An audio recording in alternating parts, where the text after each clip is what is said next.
Got it. Hello and welcome to the NZ Ahead podcast. I'm Liz and today I have got a very special guest for you. Today you're going to meet Nicki. Nicki is part of our NZ Ahead private community group. She's been with us right from the beginning when we very first started this community. And she last year moved from the UK, from Manchester in the UK to Auckland in New Zealand. But the thing about Nicki and the thing you're going to love is she moved to New Zealand with her husband and her 2 kids, having never, ever been to the country before. So she came over here totally blind. I mean, she'd done her research and yes, she was part of our group. She kind of knew what to expect. But can you imagine that?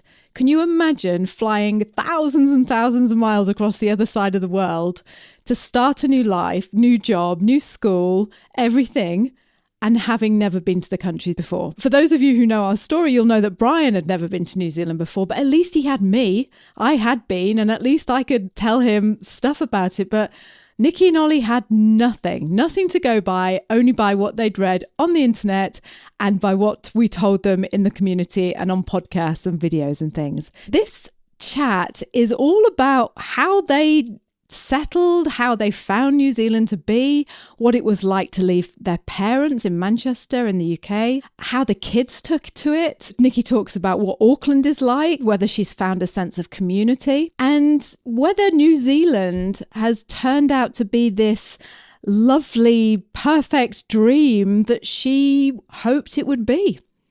So before we jump into the show with Nicki, I just wanted to say about the Slack community, the private membership group that Nicki refers to quite often throughout the show. This is a community made up of people who are doing the exact same thing as you're doing, which is moving to New Zealand. It is a private, paid-for community. It is beautiful, absolutely lovely, friendly, helpful, resourceful. There are many channels within the Slack community that cover things like immigration, pet relocation, kids, jobs, healthcare. The list is endless. If you would like to know more about that private community, then we would love you to take the free 5-day video guide that Brian and I put together about moving to New Zealand. This is absolutely free. It's a 5-day video guide where every day you are sent a video for 5 days showing you some aspect of life in New Zealand. It's absolutely lovely. And by the time you get to day 5, you're then given details of how, if you wish to, join the private NZ Ahead membership group.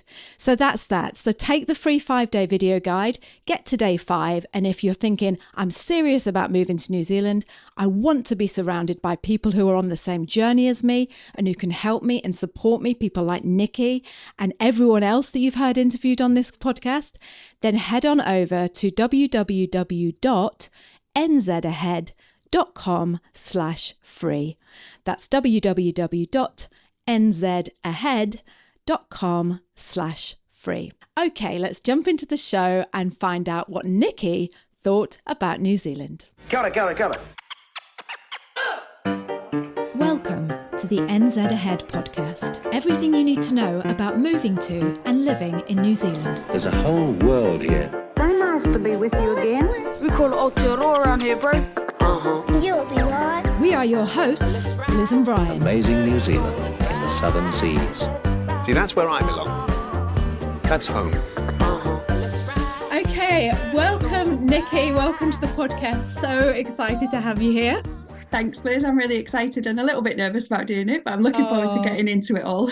I have been waiting so long to do this interview with you. What have we been like? We've been like, yeah, I'll set a date, and then something comes up and we set another date and it's like that. So to have you sitting here in front of me now is just, it's perfect. So we've got so much to cover. Can you just jump straight in and tell us who you are and how come you are sitting in New Zealand chatting to me? Yeah, of course, no problem. So I'm Nicki, originally from Manchester in the UK. And I moved over to New Zealand in August of 2022 after a long wait through the border closure of COVID with my husband, Ollie, and our 2 daughters, Ella and Lyra.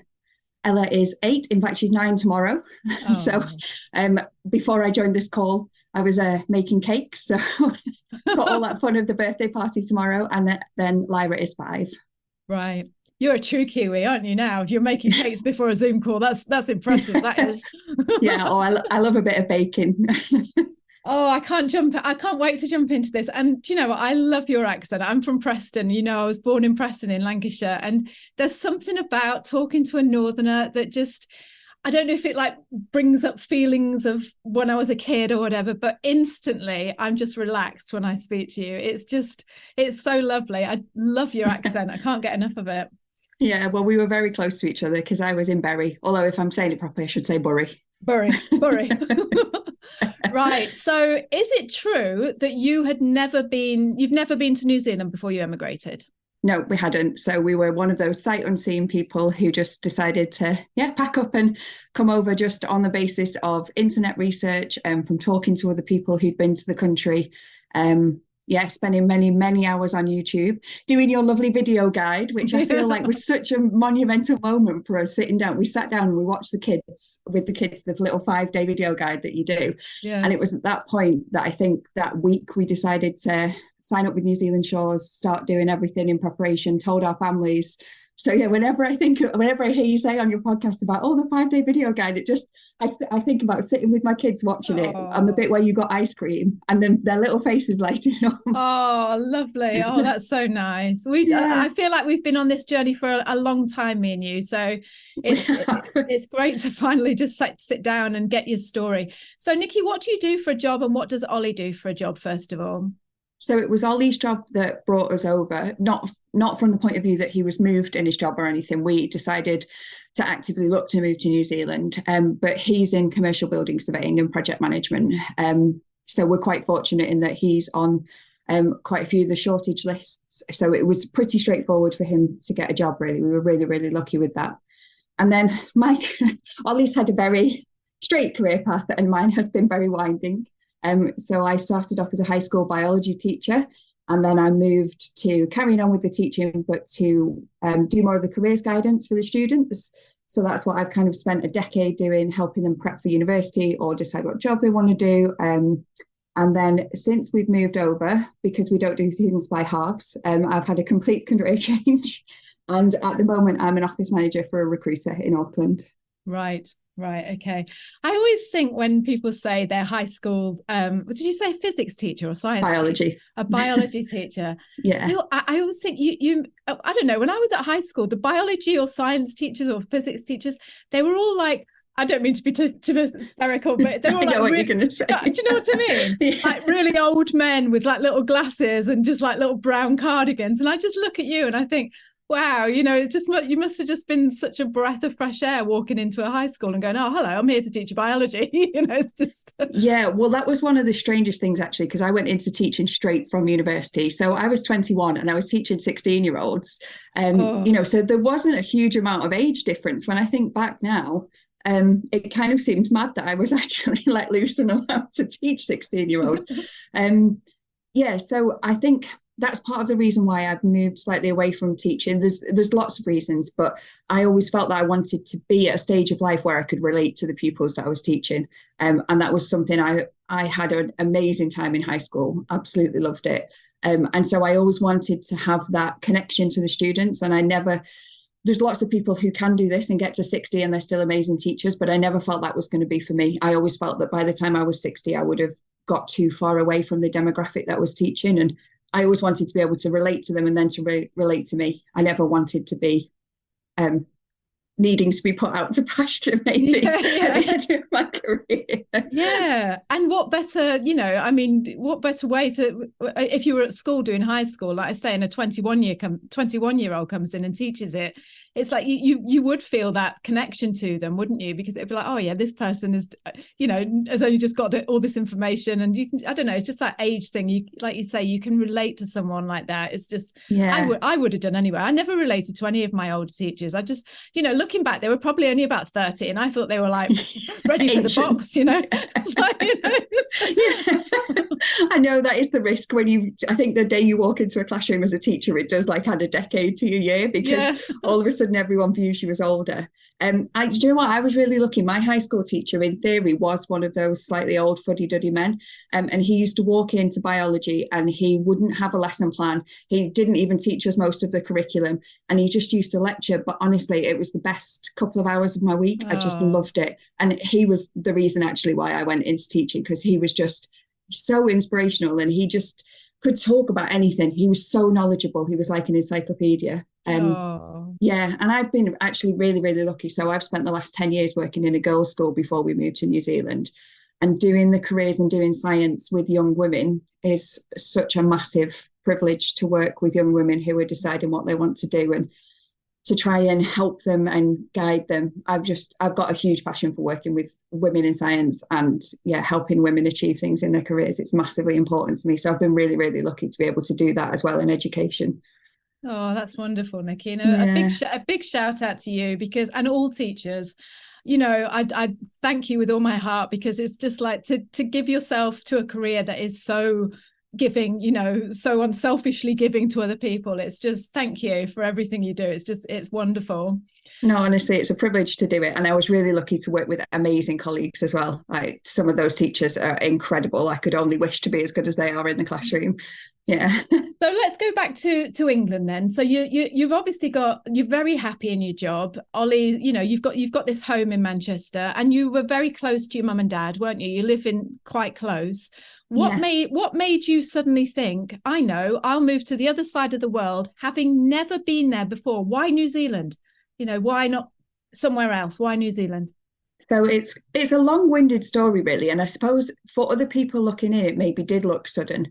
But when I was a teenager, my family holidays used to be to America. I was really lucky that I got to travel around the States a lot.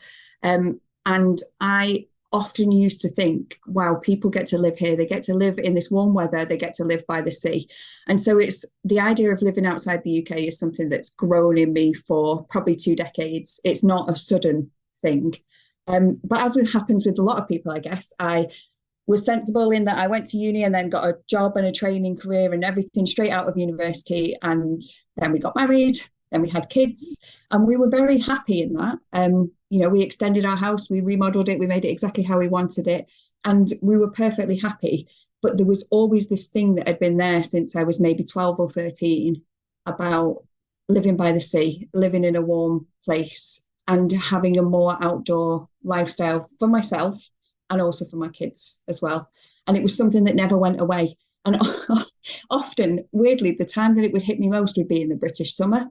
And I suppose that's quite unusual, because I guess maybe most people find it more in the winter. But those rainy August days, sometimes I would just say to Ollie, what are we doing? Let's try somewhere else. And we are close to our families, even though Ollie lives a distance away. You know, he's close to his mum, he's close to his sister. His sister has got kids that are the same age as ours. So it always just felt like that was there in the back of our minds, and we could never quite get past that hurdle. But as the kids started to get a bit older, and it was just before COVID hit, really, it was 2019, I was sitting in work and a brochure dropped onto my desk of all the Australian and New Zealand study options for university. And so I was doing as you do, I was flicking through this brochure.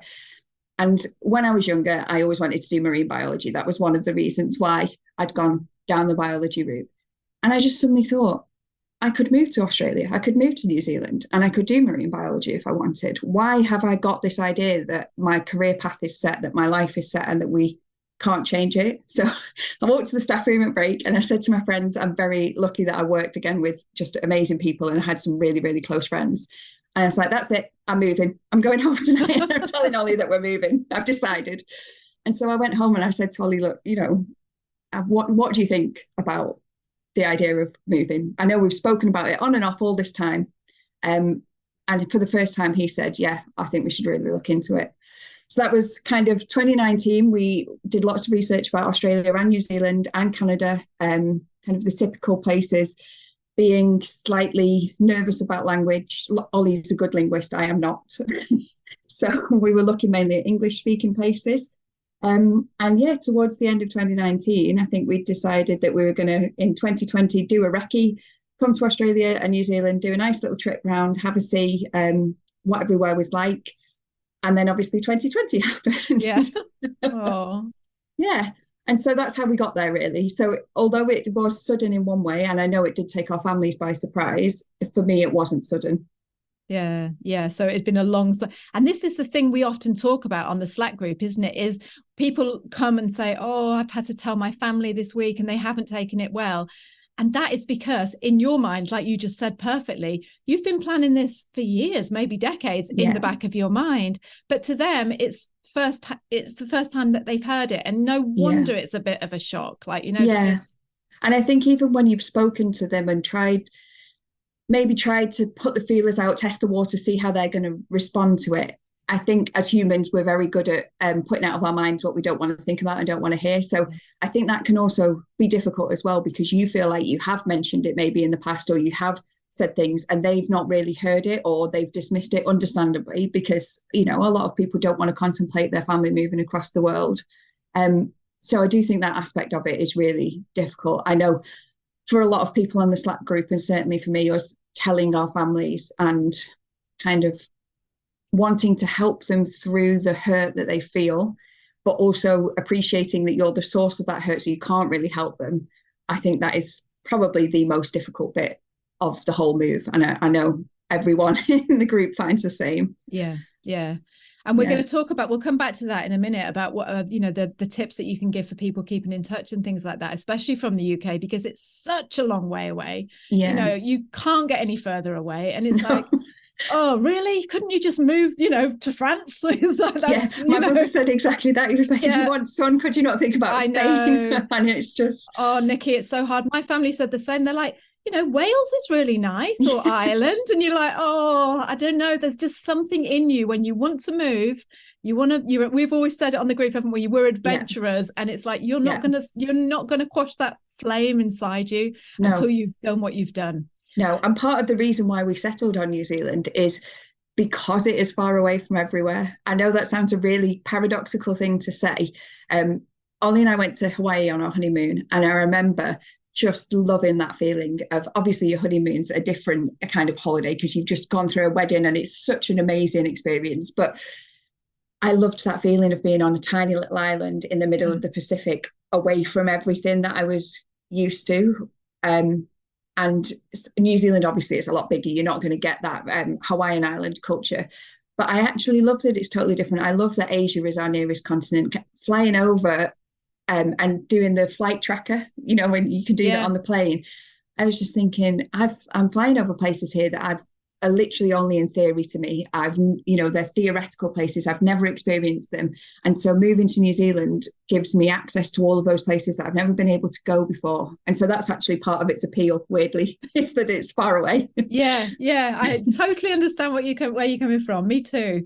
So when you were doing your research for New Zealand, because we get asked this a lot, what kind of things would you say were prominent of, like, what sold you about New Zealand? What kind of things did you read about New Zealand or hear about New Zealand that really swayed it for you, apart from it being on the other side of the world and being miles from nowhere?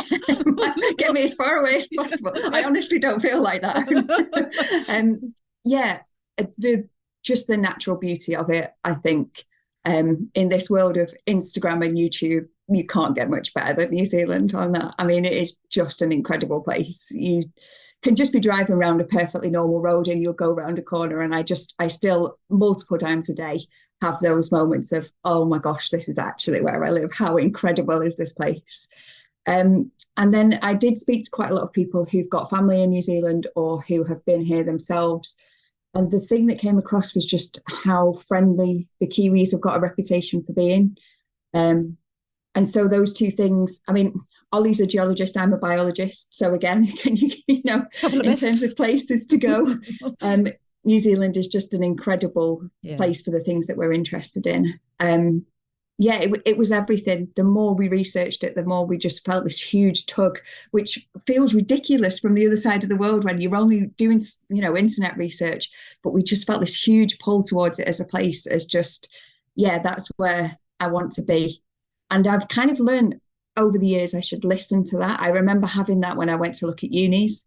When I went to the city where I ended up going to university, I felt exactly the same. I just felt this pull that this is the right place for me. And I went to uni and I had the most amazing 3 years. So I think that thing inside us that we can't quite explain, but that speaks to us and won't shut up, is actually really worth listening to. And that's what we got about New Zealand. Oh, I love that. I love that. Yeah, it is. It's one of those things that you just can't quite tell people. I always end up lying and I just say, oh yeah, we just came for the lifestyle. But I think, oh Liz, that's so weak, think of something better. but yeah, it's really hard because you either go for something a little bit lighthearted like that and kind of a little soundbite, or you have to go into things that genuinely, truly speak to what you want from life and who you are as a person. Yeah. Sometimes it feels a bit deep to go there with someone straight away. Exactly. They've just asked you in the supermarket queue. Yeah. And you're like, well, actually, let me tell you about my philosophy on life. It just doesn't really work in polite conversation, does it? Just say lifestyle, just say the ist bit, and then they'll understand. Exactly. So first of all, I wanted to ask you, well, how did the kids feel when you told them that they were leaving England and coming to the other side of the world, leaving all their family and friends? How did they react? So when we first told them, they were a lot younger. So we told them, let me just work this out, at the start of January 21. So Ella was 6 and Lyra was only 3. Right. So, I mean, Lyra was too young really to have any concept of it. Life was strange at that point because we were in the middle of the second lockdown in the UK. So life wasn't normal. We weren't integrated or seeing people in the same way that we would normally have been. Lyra, although she wasn't a COVID baby, was very much a COVID toddler. So she'd not really known normal life. And Ella was the one I was more worried about because Ella can tend towards being anxious. But actually, they were really enthusiastic about it from the point of view that I think they just thought it was like going on a big holiday, which, to be fair, is exactly what it still feels like. Yeah. So I was very fortunate that we didn't get from our kids that I don't want to go. I don't want to leave my friends. And we told them in the start of 21 because we assumed that we would probably be moving at some point in that year. And then ultimately that didn't happen because of the way COVID went. And actually, I think having the long amount of time for them to process it was actually really helpful for them because it was just always something that they knew was going to happen. And that we were working towards it, but they had lots of time to get their head around it. So I think it actually helped them having quite a long time. Right. Yeah. Yeah. It makes it a bit easier when they're that slightly bit younger, doesn't it? Yeah, exactly. And I think Ella was able to talk about it in school. She was able to talk about it with her friends, and everyone that we've told has reacted so positively and said, oh, it's amazing, or oh, I know people who are there and they're so happy, or oh, good for you, what an amazing adventure. And so I think she got that reaction as well. And so that made her think of it as an exciting thing, not something to be fearful of. It's funny, isn't it? I was just thinking then, I went back to standing in a shoe shop in England, in Bath in England. We were about to leave, in a few months. And someone saying to me, why New Zealand? And I just thought then when you were saying that, it's New Zealand, and the Kiwis actually have a bit of a trouble believing this, but New Zealand in England or in the UK, it's got a very, what's the word I'm looking for? Not alluring, but just like oh, really? New Zealand? Oh, wow, New Zealand. Do you find that as well? 100%. Yeah, 100%. And also that, I don't know whether you found this, the number of people said, oh, I wish we could do it. I wish we could do it. Yeah. And people who really seemed to get why we were coming. Yeah. New Zealand, it's this weird New Zealand siren call. Maybe it's a UK thing, I don't know, but it definitely has it. I know exactly what you mean. Yeah, it does. And it's just and that's why I said to you, what research did you come up against? Because when we were looking, we found, we heard about beautiful places, but I'm not being funny. You can go to the French Alps and you can see beautiful places. And then you hear about, our friendly people. Well, the people are friendly in Lancashire. there's lots of friendly people in the UK. But it's just, it's something else. It's just that, and I don't know I loved what you just said before about it being so far away. I don't know if that's like almost I'm not very good with my words this morning, but almost like what's it called when you don't know about something, so you need to go and see it for yourself. I don't know what that word is. I can't think of it, but it's the unknown. And it feels slightly exotic because it is so far away. Yes, that's it. Yeah. Because like anyone can just nip over to America and anyone can go to France, but New Zealand, like you have to make that extra effort. Yeah. So it holds that mystique of like, my God, it's New Zealand. It's just, it's funny, isn't it? Yeah. And I think actually you've just reminded me of one of the other things that was really important to us is, and I know again, there's been a lot of discussion in the Slack group about this, is that moving away from the consumerist lifestyle, which, you can't say is completely absent from New Zealand. It absolutely isn't. But also I was sitting on the beach yesterday with a coffee. I just dropped the kids at school and I can grab 10 minutes after I've dropped the kids before I start work when I'm on my work from home days. And I was sitting on the beach listening to the waves in my own little world. And this lovely lady walks past and she's got a doggy bag and she's picking up all the litter off the beach. Not that there's a huge amount, but obviously we've had the storms recently. And she's going around. There was a huge event last weekend where everyone came together and cleared the beach up. And I just thought the people here, they have this respect for the environment. And I'm sure it comes from the Maori culture and the way they have this real connection to the land and to the place and to the sea. And I think that filters into the culture of New Zealand as a whole. And that, I think, is part of its appeal from a long way away, to be amongst people who value and appreciate and care for where they live and want to protect it. And I think for us as well, watching the COVID response of New Zealand, I know you alluded to this in your podcast from a few years ago, that idea of the team of 5 million, again, was really alluring, where a place where people look after each other and come together. I think it's also that aspect of things. It's not just the friendliness, it's that genuine care that people here seem to have for each other. And like you say, where we were in Manchester's an incredibly friendly city. There's amazing people who live in Manchester. People were looking out for their neighbours in the UK in COVID as well. I'm not saying that was absent from the UK, but I'm just saying all of these things kind of feed into that idea of New Zealand. And we've only been here 6 months. I don't know whether it will prove to be the case, but we're certainly finding it is like that so far. Do you know, you're the only person I've ever spoken to actually that I've been able to relate to, in that sense that I also feel about the UK that some people leave a place and they go, I can't stand it, I hate it, I'm leaving because I hate it. I never hated the UK, and I don't think you do either. It's like the people there are lovely, all right, there was things that we, in our personal life that, we wanted something better, but it was more of a pull to be an adventurer and see what was there rather than a running away and getting away from this kind of thing. It's just, you find yourself having to explain that to a lot of people because they're like, so what did you hate about England then? And it's like, no, I didn't hate it. It was just, it wasn't right for us. Like, it wasn't right for us. That's it. Yeah. And maybe it will be in the future. Yeah. I think that is the other thing that I have hugely changed my mindset on since we've decided to do this is I sort of feel that in terms of career or location or house, or we see the next move as being the one that's going to last us for life. But why? Why does it need to be like that? Why can't you just move somewhere while you feel that pull to do it? And maybe in 10 years or 2 years or 25 years, we'll feel the pull to be somewhere else. And that will be fine. Maybe we'll stay in New Zealand, but we'll decide that we want to go to South Island or something. I don't know.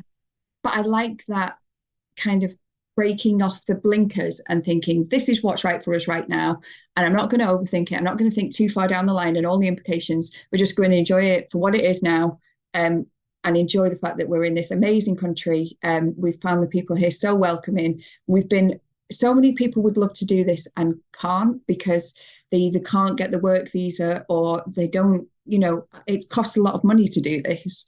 And so I think I've just got to be extremely grateful that we've even had this opportunity. And I think that's what I wake up with in my head every single day, just how lucky, how fortunate we are that we've been able to do this, and that we've been able to come to a country that is, welcoming and open to people moving here. I feel so fortunate every single day. And I know it sounds really cliche and a bit yucky to say it, but that is honestly my overriding feeling every day, is just how lucky we are to do this. It's not, oh, I hated that place and I want to get away from it. We were really lucky. We were in a place where we were happy. We had great friends. We had lovely jobs, lovely house. And we've been very lucky in that we've been able to move, and we're hoping to try and, replicate that happiness here. It's two positives, not a negative and a positive. Yeah. And also, you mustn't underestimate. I mean, you are very lucky. We are very lucky to be here, but you don't underestimate the fact of how hard you've worked to get here. Don't forget that, It is hard work. Yes, it's bloody hard work. I don't know, someone says, there was a saying, isn't there? The luckier I am, the harder I work, the luckier I get. And it's just like, I understand what you're saying about being able to come to this country, but it's the effort that we put in to get to this country that's, I think, makes it even more special. And, I try to remind people of that who are moving to New Zealand, and they're like, oh, why am I going through all these emotions? And why am I feeling like that? It's like, what you are doing is huge. Yeah. Absolutely huge, isn't it, Nicki? Yeah, it is. And I think one of the things, maybe one of the reasons we were able to do it at the stage we did it, but we never committed to it before, was because I think to do this move, you have to have a certain confidence in yourself, and I don't think that I probably had that 10 years ago. I have a trust in myself and in that gut instinct now, and I think Ollie does too, where we trust each other to just, it's really hard to describe, but just a confidence in yourself that actually, I know that this decision is right for me and my family. I'm sad that it makes other people in my life sad, but you get to a stage where you know that you have to make the decisions that are best for you, and to get comfortable with the idea that some people might think that's selfish. And I think that is something I really, really struggled with for years, because yes, in many ways it is selfish to move away from your family when you know that it's going to upset them. But we're taught that selfish is always bad. And I think when you're making this decision, we made it because we felt it was healthier and better for us at this point, and we felt it was healthier and better for our kids.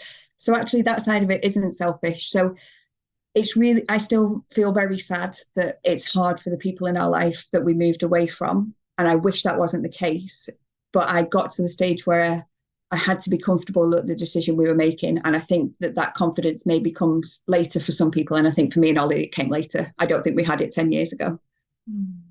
That's lovely. That's so lovely. I love that about it's looking at it selfish in a different way, because you're spot on, absolutely spot on. Nicki, so I think you've answered this question, but I'm going to ask you anyway. So when you got to New Zealand and you had all these visions in your head of what the country was going to be like and how friendly the people were going to be and how wonderful life was going to be, any things that you thought, that's a big fat lie that Liz told me on that video guide? No. Do you know what? One of the things that was most helpful in the lead up, I remember Brian has said on lots of your podcasts, don't expect it to be the same. Don't compare. And I think that is such a good piece of advice. When you leave a country, you have to let go of everything.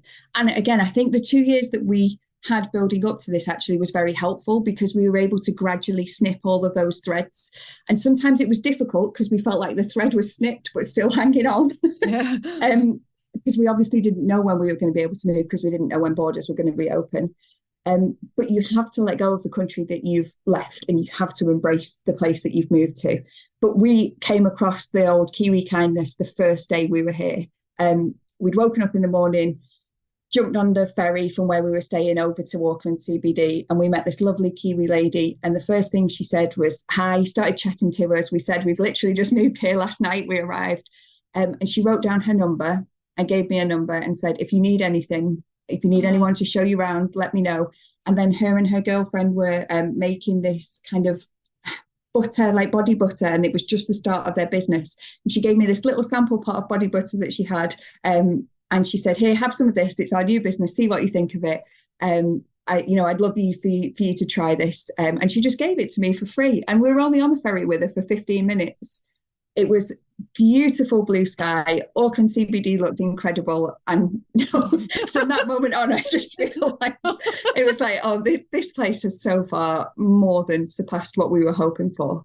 We were really lucky, again, because we flew straight to South Island after a week in Auckland, and we had a 2-week typical South Island roadie. Absolutely incredible. Again, I think what you were saying before about the fact you can go to the French Alps, that's absolutely true. New Zealand just has this accessible size to it, though. So we did one drive from Wanaka up past Lake Hawea and Lake Wanaka over the Haast Pass, which felt like being in the Alps. And then through the Haast Pass, we dropped down, which then felt like being in a Brazilian rainforest because you're fully in the bush. And then out to the west coast, the sun was setting and it felt like being on Highway 1 in California. Within the space of 6 hours, it was just incredible. So, no, so far New Zealand is more than living up to expectations. Oh, God, I honestly, when people talk about New Zealand to me and their experience, it makes me well up. It really does. I don't know if it brings back memories of when we first arrived. I'm sure it must. Yeah, it does. I was just going to say, that body butter, you will smell that, I'm telling you now, in 10 years, and you will be back there on that ferry. And don't ever forget that, because when we first arrived, we went to some like beef factory up near Auckland, and I got some hand cream made out of beeswax, I think it was. But no, it was Manuka honey. That was it. It was Manuka honey hand cream. And I put it on, and to this day, the kids still buy it me for my birthday. And every time I smell it, I think, oh my God, that just reminds me when we first arrived in New Zealand. It's so funny. So it's lovely that lady did that for you and gave you that body She was butter. just honestly so lovely. And what an introduction to Kiwi. She was amazing. That's gorgeous. So you live in Auckland, is that right? Yes. We do. Yeah, we're on North Shore, Auckland. So this is another thing I wanted to talk to you about as well. Hang on, I'll just wipe my tears, my bloody tears. We're going to be blubbing away together. We're going to need to go and get a cuppa in a minute. Oh, I tell you. Anyway, so it's common knowledge. It's common knowledge that people will say, and I'm sorry, Aucklanders, but this is true in case you don't know it. They will say to people moving to New Zealand, oh, don't go to Auckland. Auckland is far too busy. It's far too noisy. It's far too overcrowded. It's far too expensive. And so people within our community certainly get frightened by that, don't they? And they're like, oh no, am I going to just hate it? So you have come to Auckland, and from what I can see, you are loving it. So tell me your feelings on what you'd heard about Auckland and the reality of that. Yeah, it's funny. Even when we went to our 2-week South Island trip, we would speak to our Airbnb hosts, and quite a few of them said, why are you going to Auckland? And obviously, I don't have any New Zealand comparison because this is the only place I've lived. I've only lived here for 6 months. And I know a lot of people move to New Zealand to get that small town experience. And as I've said, maybe in the future, actually, that will be what we're looking for. But we lived on the outskirts of Manchester in very typical suburbia. And we've always liked the convenience of having a city nearby, but having the countryside 10 minutes away. And that's something that really works for us. Auckland, I think, compared to the rest of New Zealand, it's busy, there's more traffic, it's noisy, all of those things. Compared to a British city or an American city, it's not any of those things. Right. So I think it's all relative from where you've come from. In terms of population, Auckland and Manchester are virtually identical, but Auckland's actually over a much bigger area, so the population density is lower in Auckland. Yes, there is traffic at pick-up and drop-off times, absolutely, you can't deny that. But we get the bus and we go down the express bus lane, we wade through all the traffic, so there's ways around it. But I think what Auckland has, one of the things that I was most worried about coming to Auckland is people said it's not genuinely New Zealand, you won't get that feeling of community. And that was the thing I thought, okay, is it going to be very transient? We have been so lucky with the community we've dropped into here. We just the people have been so friendly, and there's a real mixture, South Africans, other Brits, Kiwis, all sorts of different nationalities. I think there's a phrase that I think it's for all of New Zealand, not just Auckland, that says everyone in New Zealand is from somewhere. I love we've that. Definitely found that. Yeah. But honestly, the sense of community where we're living, as I say, in kind of the aftermath of the cyclone and the cleanup and the floods, incredible. The way people have looked after each other and come together. And yeah, so the biggest worry for me was that I wasn't going to be able to allow my kids any freedom because they're in a city, and that sense of community wasn't there. And I suppose with everything, we have been very, very fortunate that the area we've gone into, we've got amazing neighbours and we've instantly gelled with them. The kids all play together. That has been brilliant. And I suppose, you can't guarantee that you're going to be able to get that when you move anywhere. But Auckland has incredible beaches. I do a 5K walk north or 5K walk south. I think I've spoken about this before, and I hit 3 or 4 just beautiful beaches. And we just, to live by the sea, to have those beaches, to have the warmth. I can't remember the last time I wore a jacket. It's amazing, even though Auckland has had one of its worst summers on record. Do you know what? Yes, yeah. And I was going to say to you, Auckland has had one of its worst summers on record. And I wasn't going to touch on the cyclone and everything here because it's such a massive topic, but you've had it rough in Auckland. You've had it so rough, and I'm really sorry for everything you've had to go through. I mean, you must have just thought, what? Hang on a minute, what? It's just, you've turned up and then this massive cyclone hits. And how was that? How was the community? How did they all pull together? And did you feel part of that? Yeah, it was amazing. Our house thankfully stood up brilliantly. It's quite exposed, but we have had no problems. So our kind of discomfort has been watching other people have to go through it. Yeah. It's not been personal discomfort. But I was just amazed. The morning after the floods, all the local towns close to us, the town centres flooded, and they were under between sort of a few centimetres to half a metre of water.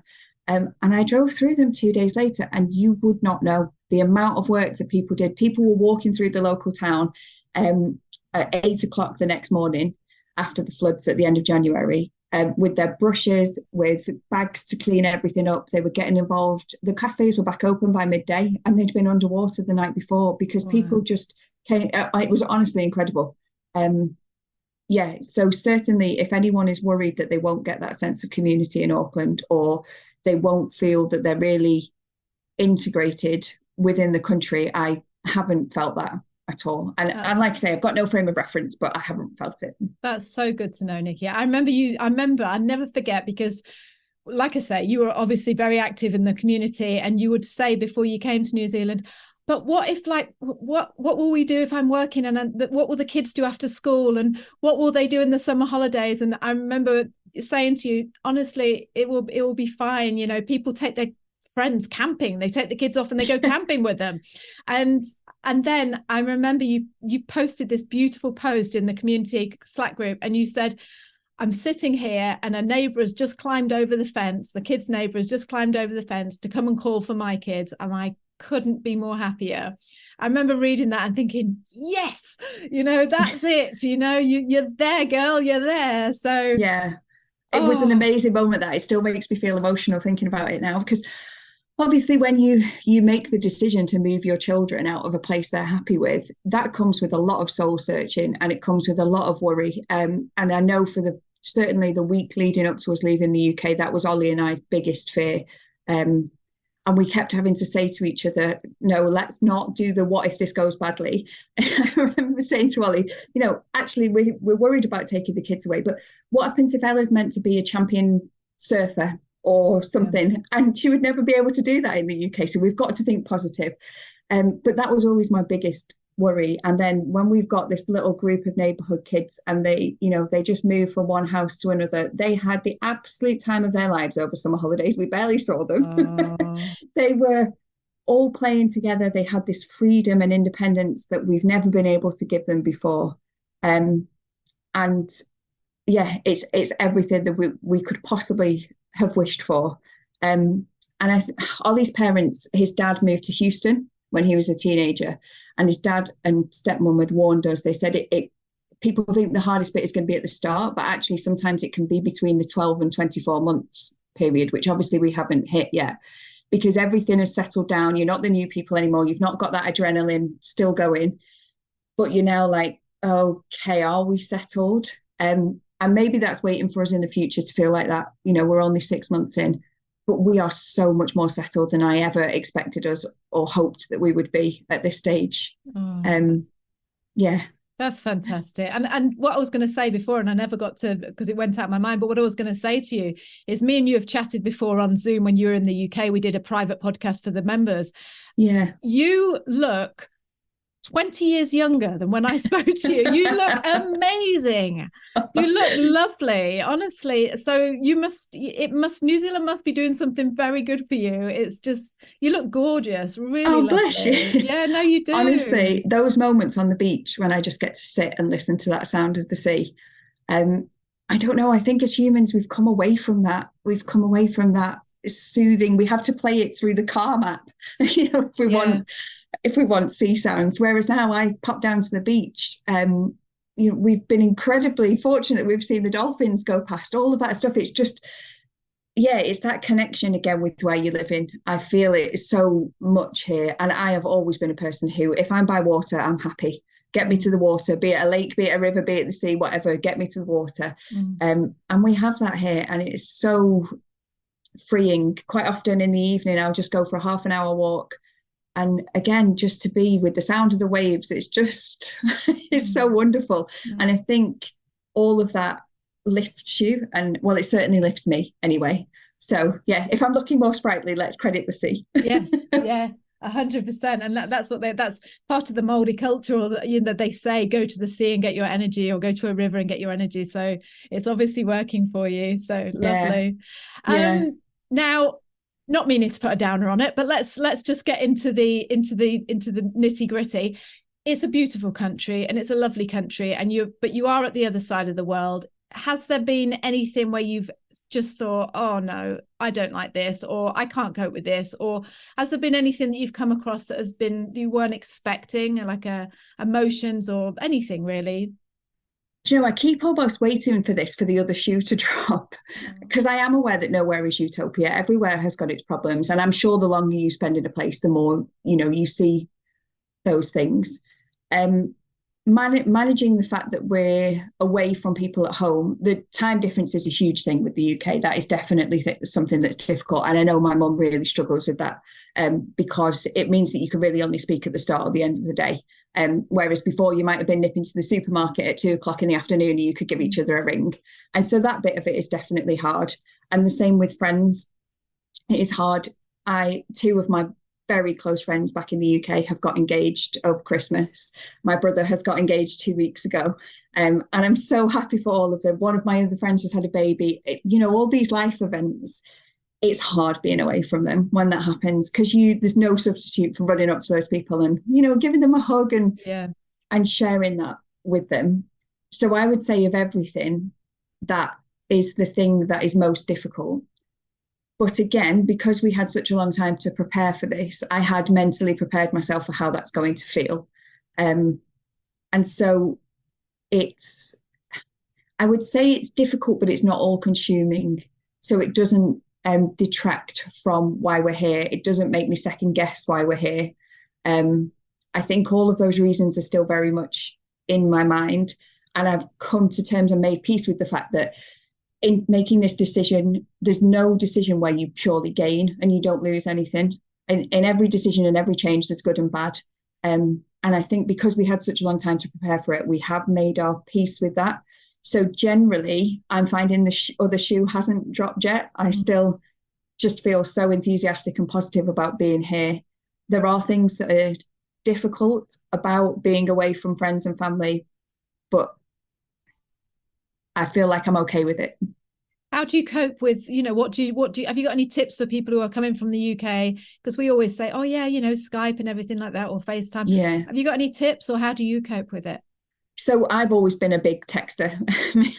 I'm constantly texting. So I kind of have a time in the evening when I sit down and I make a conscious effort to say hi to people, and to catch up with them and just see how they're going, exactly the same as I would have done in the UK. So I make sure that I still do that. I definitely think video calls and things are helpful. I think, but I also think accepting that you are going to have less of that face-to-face relationship with people, but that doesn't mean that you can't share things with them. And also I think as well, sometimes we feel like we've chosen this, so we don't want to, one, moan about the things that are hard because we've chosen about it, or two, almost be smug about it as well. So I find that balance quite difficult. Sometimes I feel like I can't really tell people back in the UK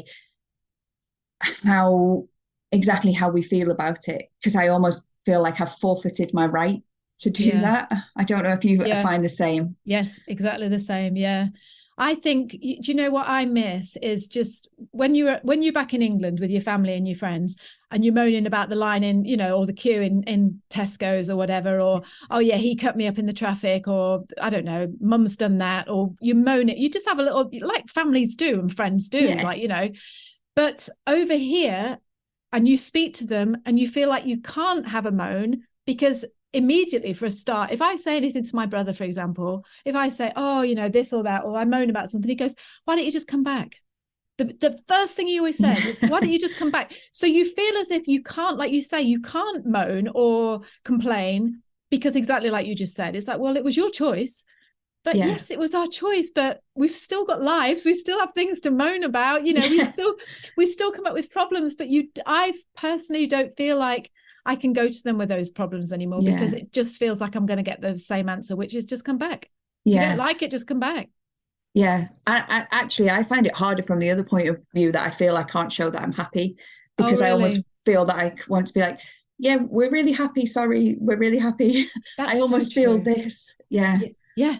That's so true, Nicki. Yeah, you don't want to say too much, do you? And no. Yeah, I don't know if that's the Brit in us though, because we tend to be like, oh yeah, had a brilliant day today. Oh, but there was a bit of a line, it was a bit, you kind of like play it down a little bit, because Whereas like Americans, they don't, do they? They're just like, it's been awesome. I'm just like, that's it.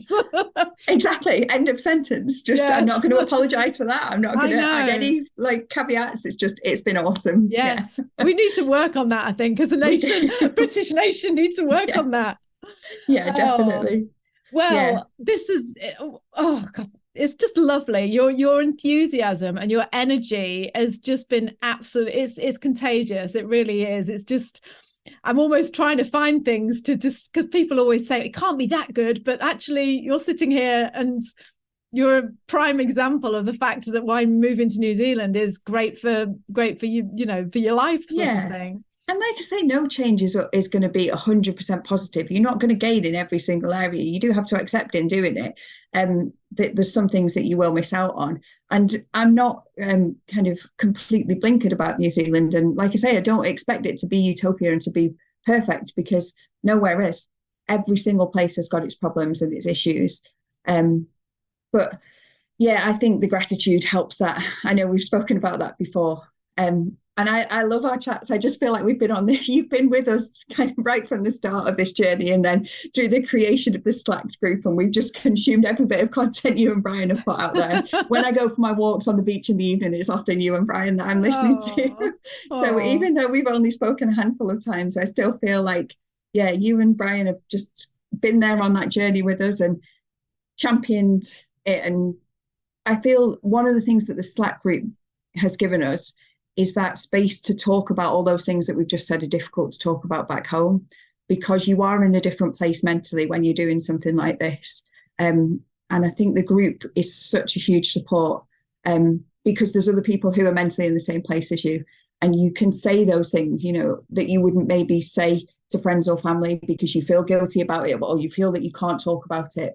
You just to have that space and that support. And for me, it's not about necessarily the logistic side of things, it's the emotional side of things. And I mentioned to you as well about the fact that we had a little Slack Christmas. Oh, that's so which was lovely. Just so gorgeous.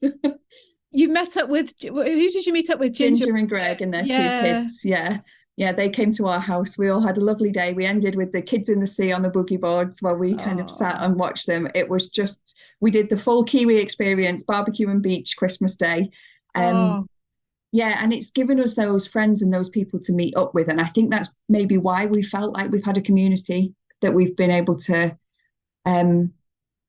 yeah, to just be part of straight away is because we've got those connections through Slack. I mean, Dan and Ryan met up with us the week that we arrived as well. People have been so lovely, and it's just an amazing thing that you and Brian have built. To be part of that is a wonderful, and I now love the fact that I'm on the other side of the fence. And for those people who haven't yet made the jump, I feel that I can maybe try and share some of the things that we've been through to try and help them. It's such a wonderful place to be part of.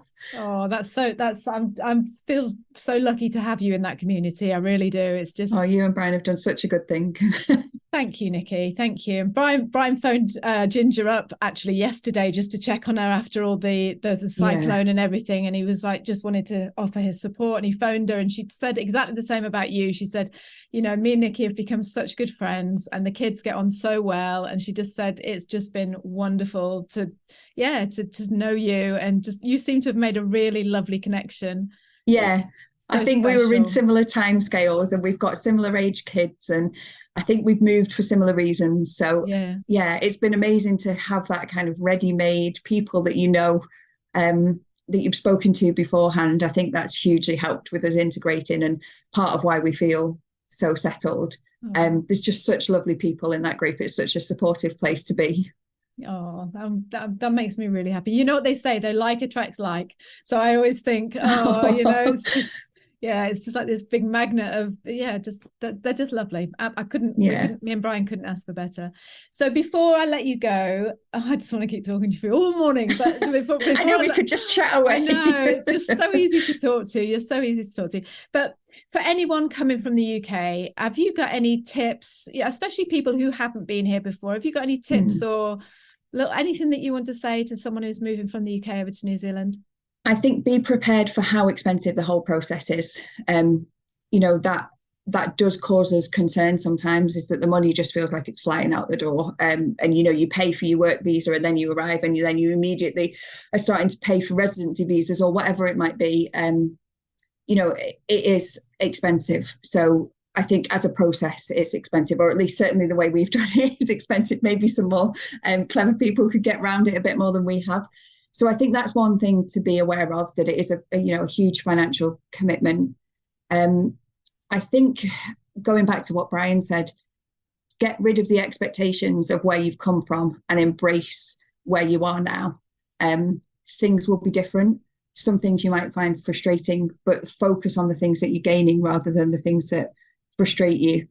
And I say yes to as many things as possible. So one of the other things that I've done is I've signed up for Facebook groups where people are looking to make friends. I've replied to other people's posts who've said, does anyone want to meet on the beach with the kids? I've said yes. And it's not always been easy. In fact, at my work's Christmas party, I don't know what went on this day. It was the last day before we finished for Christmas. So it's like the 23rd of December or something. We were all having some lovely office drinks. I just burst into tears. I've got absolutely no idea where it came from. It's the first time I'd really had anything like that. And looking back on it, I think it was just the overwhelming feeling of being the new girl in every single situation. I think I was having a lovely time, but I've obviously not reached the levels of comfort with people, with my environment that I was used to back at home yet. And I think just all of a sudden being the new girl, being the new person at work, the new mum, the new whatever it might be, the new neighbour, I think it just all caught up with me all of a sudden. And yeah, so be prepared for the fact that there might be moments where it catches up with you, but they're just a moment, they'll pass, and just focus on what you've gained. Because a move like this allows you to completely change your mindset on everything. You know, we've changed location, I've changed career. And I've got this outlook now where I feel so much that the things that we want to do, we can do, that we don't have to play by this fixed set of rules that I've maybe self-imposed for the rest of my choices. Actually, you can make the choices here. You've said this before, when you know, if you tell Kiwis that you're about to start a new business, they say, good for you. Yeah. Go for it. You know, and I think that's what it's allowing us to embrace. So yeah, there's been hard moments. There's going to be hard moments. Don't underestimate what an emotional, physical toll that last couple of weeks before you leave are going to take. It's a little bit like when you have a newborn baby. Just the emotional sensory overload of it is definitely real. keep in mind that it's all worth it, Yeah. honestly. And I think it will fundamentally change you as a person. And I certainly like the changes that it's brought about in me. I like the changes too. I just love your energy. I love it. I just think you were made for New Zealand. You were made for adventure, Nicki. God, it's been a privilege watching you go through this journey, and you're only just getting going, because now I talked to you a couple of weeks ago and you were talking to me about being a coach and becoming, helping other people through change. And I love it. I'm so interested in your journey. It's just, and I'm glad that you're here in New Zealand and part of our community. So, oh, well, thanks again to you and Brian for everything you did to help along the way. You are welcome. You're very welcome. So until next time, Nicki, I'll let you go. And thank you so much for chatting with us today. Oh, you're welcome, Liz. It's been wonderful. Thanks again. Okay, darling. Bye. Bye. Thank you so much for joining us on the podcast this week. We have loved having you here with us. If you loved this week's show, please share this with your friends. Send it to anybody you know that wants to think about moving to New Zealand, and get on over here yourself. And tell them how brilliant it is as well. And also, if you haven't signed up for our free 5-day video guide showing you what life is really like in New Zealand, then go over to the website and sign up. You are missing out. This is brilliant. Go over to www.nzahead/free and we will send you 5 days worth of videos about what life is like in New Zealand. You are going to love it. So one more time, that website that you need to sign up for the free 5-day guide is www.nzahead/free. So we're going to see you next week. Until then, have a great week and we'll speak to you soon. Bye. Bye. Say bye again. Bye. Bye.